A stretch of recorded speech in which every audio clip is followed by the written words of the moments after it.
सास चंगी होवे या ते दीवार ते टंगी होवे। संगीता की शादी भी एक ऐसे ही घर में होती है जहां उसकी सास दीवार पर टंगी होती है। ससुर और पति शादी के पहले दिन उसे सास के फोटो के सामने ले जाते हैं, जहां ससुर जी कहते हैं, बेटा बेटा संगीता, ये तुम्हारी सास थी, बहुत नेक और भली, लेकिन थोड़ी गुस्सैल थी। गुस्सा आने पर सब तहस नहस कर देती थी, पर अब ये इस दुनिया में नहीं है।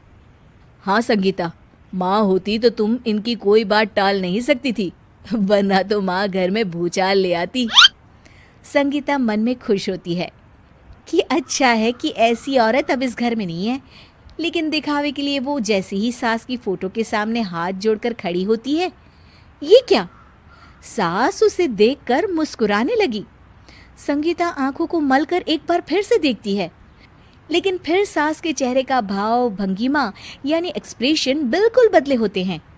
वो अपने पति और ससुर को कहती है, माँ की तस्वीर तो स्माइल कर रही है। ना ना बेटी, ये कैसे संभव है? जरूर तुम्हें कोई गलती हुई होगी, ऐसा कैसे हो सकता है? लगता है तुम शादी की सारी फॉर्मेलिटी करते करते थक गई हो, तुम्हें आराम की जरूरत है संगीता।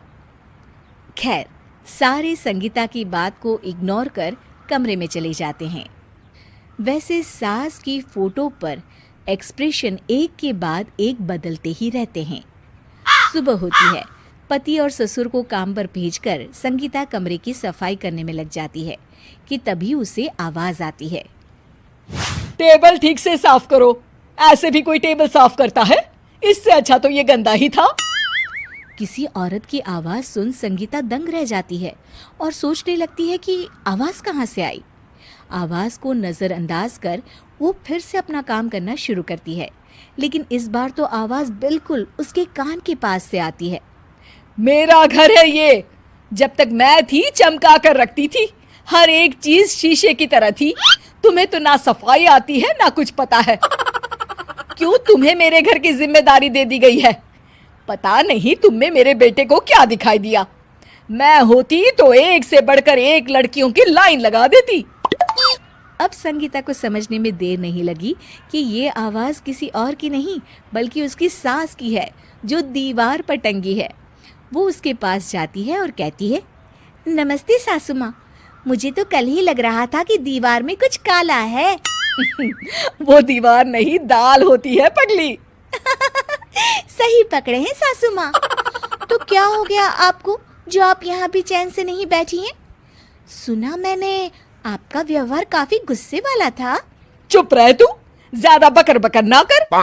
घर का काम करना तो आता नहीं, आई है मुझसे बहस करने। हाँ देखिए सासू माँ, मैं आपसे साफ साफ कह देती हूँ, मुझसे पंगा लेने की कोशिश मत करिएगा।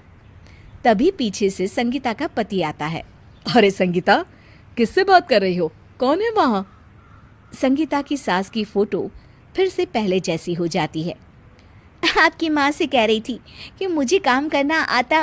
अरे संगीता, माना सास के ताने हर बहू को अच्छे लगते हैं, लेकिन यहाँ तो माँ है ही नहीं, तुम तो फोटो से ही।